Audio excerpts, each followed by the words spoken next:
L'accueil est très important aussi des familles comme des résidents. Chez nous, on présente toujours la maison d'abord, ce qu'on y fait. Et c'est vrai que le premier contact est très important, l'ambiance qu'il y a lorsque les gens rentrent dans l'établissement.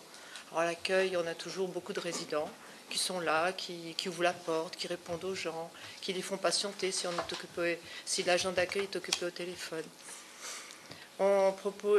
D'ailleurs, on voit les résidents souvent en bas qui vont ou à la direction, qui viennent dans notre bureau.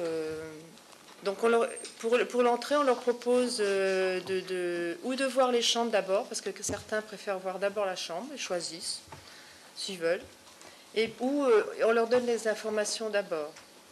Donc très souvent, là je pense à une dame qui dernièrement est venue en accueil temporaire, parce qu'il y avait des travaux chez elle, d'ascenseur. Et du coup, après, elle nous a appelés tout le temps pour pouvoir avoir une place, parce qu'elle voulait revenir au même étage, avec la même équipe. Enfin voilà.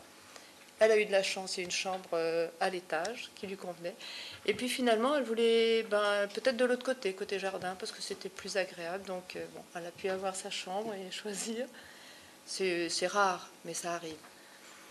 Voilà, je voulais dire qu'à l'accueil, quand même, il y a on reçoit les résidents et on les écoute beaucoup, au détriment de notre travail très souvent, mais on leur donne la priorité quand même.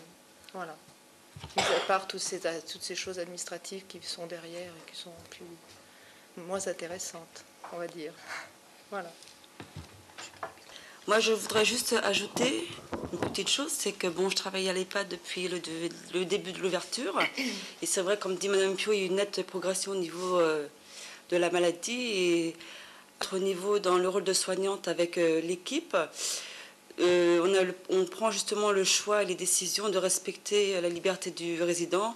Donc à notre niveau, c'est par rapport aux toilettes, par rapport aux douches, par rapport aux repas, et je pense que c'est très important de respecter la liberté de chacun et de travailler en équipe, et justement ça nous amène à avoir des résultats positifs, et on continue justement à progresser dans notre travail pour que le résident soit pris vraiment en considération tous les jours et qu'il reste avec une certaine dignité dans sa tête et dans sa vie.